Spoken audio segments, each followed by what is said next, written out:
Hey everyone, welcome to the channel. Today, we're diving into a story from China that's pretty heavy. It's about a crime that really got people talking. But before we jump in, I just want to say, I know this stuff can be tough to hear sometimes. We're talking about real people and real stuff that happened. So, let's just keep that in mind and approach it with respect. Alright, let's get into it. Around 5 p.m. on May 26, 2001, some neighbors went to visit Chen family's house in Hunan province, China, to ask for their help with farming. When they got there, they saw that the lights were on, and the door was slightly open. They called out to them, but no one answered. They got worried and pushed the door open. Inside, they found Mr. Chen in the bedroom. He had a bleeding head, which really scared them, so they called the police. Their house was in a quiet area with 3 separate houses, surrounded by lots of trees and plants. The police went inside and found 2 bodies on beds in 2 bedrooms, one in the east and other in the west. It looked like Mr. Chen had been attacked while he was sleeping. In his wife's room, there was a lot of blood, and the bed and floor were all messy, showing that she had struggled with the attacker. The Kins had a daughter, living in another place. They also had a son named Chen Feng, who was just over 1 year old, and he was now missing. According to the examination, both of them died at around 11 p.m. the day before they were discovered. They were hurt in the head with a pickaxe and a brick that had blood on it. Their neighbors said that the Kins were nice people, always friendly, even though they didn't have much money. The strange thing was that there didn't seem to be anything valuable to steal, and there were no signs of someone breaking into the house. Because of that, the police thought that the person who did this might be someone who knew the Kins family. About a month before the crime, the Chen family welcomed a friend to stay with them. This friend introduced himself as Mr. Zhang, around 30 to 40 years old, of a slight, thin build, slightly hunched, and had a beard. According to neighbors, this man had visited the Chen family's home 3 or 4 times in the past year and claimed to be a wandering healer. A wandering healer is someone who travels from place to place, offering medical or healing services to people in different areas. Zhang didn't have a fixed place to live, and the Kins kindly provided him shelter and warmly welcomed him. However, after the crime occurred, both Zhang and little boy Chen Feng disappeared. The police suspected that he might be involved in child abduction and trafficking. The Chen family lived quite far from the village, and Zhang had little interaction with anyone else. Therefore, the villagers didn't know his real name and could only provide a basic description of his appearance for the police to create a sketch. About 2 weeks later, the police finally got their first useful lead. A taxi driver shared a story. He explained that around 6 a.m. on May 26, just after the dreadful night of the murder, he picked up a male passenger who looked similar to the suspected killer on a highway in the city of Macheng, Hubei province. This man was carrying a child about 1 year old and wanted to go to Hunan province. The taxi driver noticed that this man didn't seem very skilled at taking care of the child. Despite the chilly morning, he hadn't even put socks on the baby. The driver's wife had to give him some of their own child's clothes from the glove compartment. The police suspected that this male passenger could be the culprit and launched an investigation in the area where he was dropped off. However, they couldn't find any trace of Zhang. Over the years, from 2001 to 2018, they interviewed a whopping 50,000 people and gathered more than 50 leads, however Zhang remained disappeared. After 17 years, the police revisited the case and came up with a way to solve it by finding Chen Feng through modern DNA technology. They asked the family for permission to perform an autopsy on the bodies of the Chen couple and collect DNA samples to compare with the National Population Database. After sifting through nearly 100 million DNA samples, the police found one with a very close match to the Chen couple's DNA. This sample belonged to a young man named Zhang Ha, who was 19 years old and lived in Kaifeng City, Hunan province.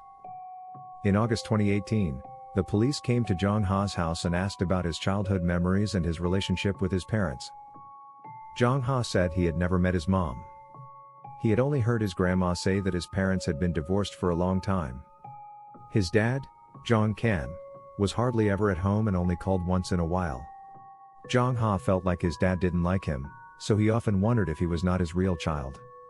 His grandma took care of him and gave him money for school. In front of the police, Zhang Kan's mom admitted that Zhang Ha was adopted into their family, but she didn't know much about the other details. At this time, Zhang Kan was serving a prison sentence in Anhui province for the crime of trafficking women. Upon further investigation, the police confirmed that Chen was indeed the wandering healer wanted for 17 years. On August 29, 2018, the police transported Chen to Hunan province to investigate a case of murder and child abduction. During the interrogation, he confessed to the murder of Chen husband and wife and disclosed all the details of his crimes.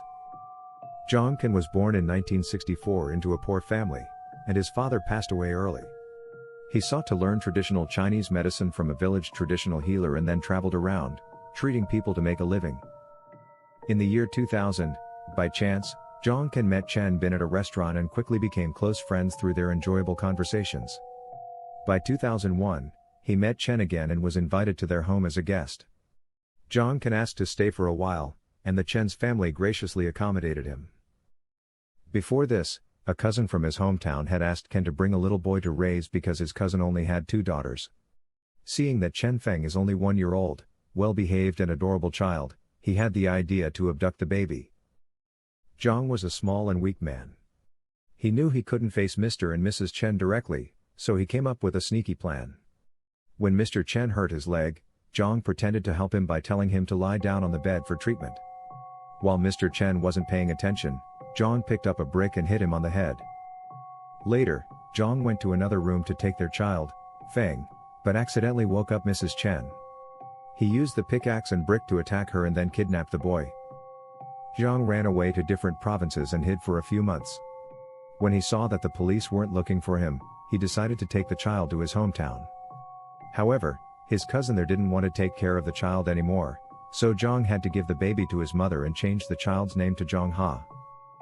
To avoid trouble, Chen didn't tell anyone about Chen Feng's background. He only claimed that the child was his, and the child's mother had run away with someone else. Chen left the baby in the countryside and went to Hunan province to make a living by collecting recyclables. After a while, he noticed that there were often intellectually disabled women near the train station.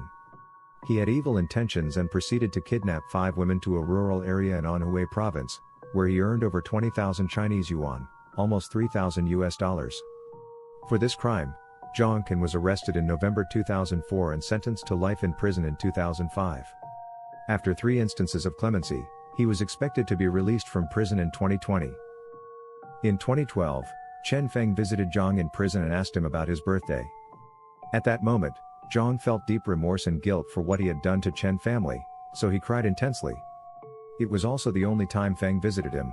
"I've been haunted by nightmares for many years, dreaming of Feng's parents coming to find me, and I was terrified.